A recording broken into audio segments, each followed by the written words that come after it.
안녕하세요. 2025년 10월 13일 시장. 정말 한 치 앞을 내다보기 힘든 하루였죠. 마치 미중 기술 경쟁이라는 거대한 폭풍 속으로 빨려 들어간 것 같았는데요. 오늘 단순한 숫자 너머에 있는 그 폭풍의 눈으로 함께 들어가 보겠습니다.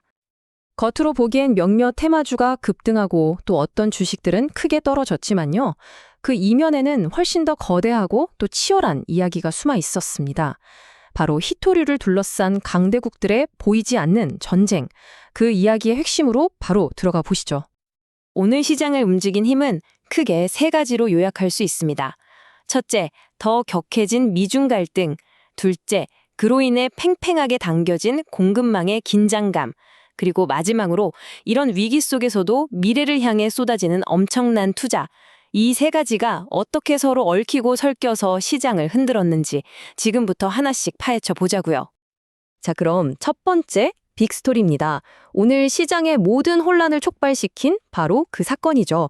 다시 불붙은 미국과 중국의 광물 전쟁 이야기입니다.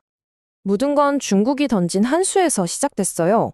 중국 정부가 첨단 산업의 핵심인 히토류 수출을 통제하겠다는 카드를 꺼내든 겁니다.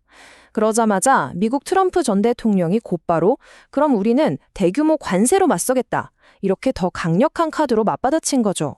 이 두 거인의 충돌이 시장 전체를 그대로 뒤흔들어 버렸습니다. 아니, 히토류가 대체 뭐길래 이렇게 난리일까요? 별명이 산업의 비타민이에요.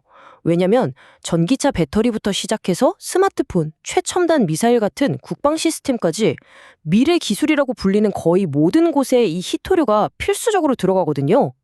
다시 말해서 히토류를 통제한다는 건 미래 산업의 혈관을 꽉 쥐고 흔드는 것과 마찬가지인 셈이죠. 자, 이렇게 거대한 갈등이 터지면요. 누군가에겐 위기지만 또 다른 누군가에게는 엄청난 기회가 되기도 합니다. 이 혼돈 속에서 새롭게 떠오른 테마들은 과연 무엇이었을까요? 이 연쇄 반응을 한번 보세요. 정말 흥미롭습니다. 중국이 히토류를 막아버리니까 시장은 곧바로 대체할 걸 찾기 시작했어요. 그래서 먼저 희귀금속 관련지들이 급등했고요. 그 열기는 곧바로 히토류 대체제로 주목받는 페라이트 테마로 옮겨붙였습니다. 근데 여기서 끝이 아니었어요. 공급망 전체에 대한 불안감이 커지면서 배터리의 핵심 소재인 리튬 관련주들까지 덩달아 들썩이기 시작한 겁니다. 이 그래프가 바로 미국의 가장 아픈 부분을 보여주고 있습니다. 전기차와 IT 기기의 심장이라고 할 수 있는 리튬 배터리 수입의 무려 65%를 중국 한 나라에 의존하고 있는 거죠. 만약 중국이 이걸 무기로 삼는다면 미국 산업 전체가 멈춰설 수도 있다는 공포감이 시장을 덮친 겁니다. 리튬 관련주들이 왜 그렇게 뜨거웠는지 이 숫자 하나가 모든 걸 설명해 주네요. 이런 공급망 불안은 또 다른 거대한 흐름을 만들어내고 있는데요. 바로 자동화입니다. 마침 오늘 소프트뱅크가 산업용 로봇 기업을 인수하는데 무려 7조 7천억 원을 쏟아부었다는 소식이 전해졌습니다. 이 어마어마한 금액은요, 앞으로 로봇 산업이 얼마나 커질지에 대한 시장의 강력한 확신을 보여주는 증거라고 할 수 있겠죠. 그런데 소프트뱅크가 보는 건 단순한 공장 자동화 그 이상입니다. 그들이 내세운 목표가 바로 초인공지능 ASI의 실현이거든요. 이건 인간의 지능을 아득히 뛰어넘는 그런 인공지능을 만들겠다는 거예요. 그러니까 이번 투자는 로봇을 그냥 기계가 아니라 초지능 시대를 여는 아주 중요한 열쇠로 보고 있다는 강력한 선언인 셈입니다. 하지만 동전에는 언제나 양면이 있잖아요. 미중 갈등이라는 이 똑같은 태풍이 어떤 분야에는 기회가 됐지만 또 다른 분야에는 정말 혹독한 찬바람을 몰고 왔습니다.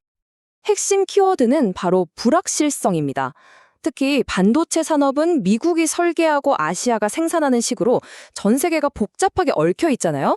그렇다 보니 관세 폭탄이 터질 거라는 위협에 가장 직접적인 타격을 받았습니다. 엔비디아부터 삼성전자까지 그 누구도 하락을 피하지 못했죠. 이런 불안감은 투자자들을 위험 자산인 암호화폐 시장에서도 등을 돌리게 만들면서 소위 안전자산 선호 현상을 부추겼습니다.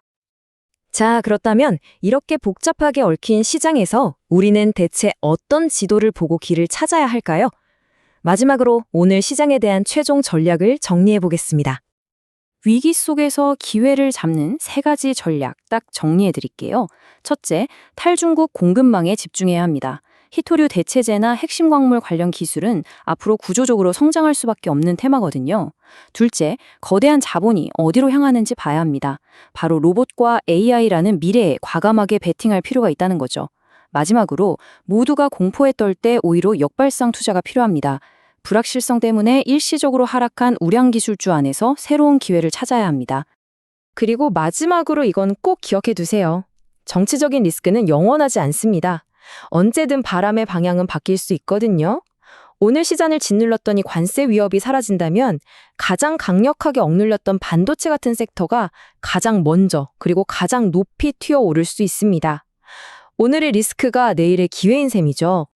오늘 분석을 통해 미중 갈등이 그냥 먼 나라 얘기가 아니라 바로 우리 투자 포트폴리오에 얼마나 직접적인 영향을 미치는지 확실히 보셨을 겁니다. 그렇다면 이제 질문은 이거죠.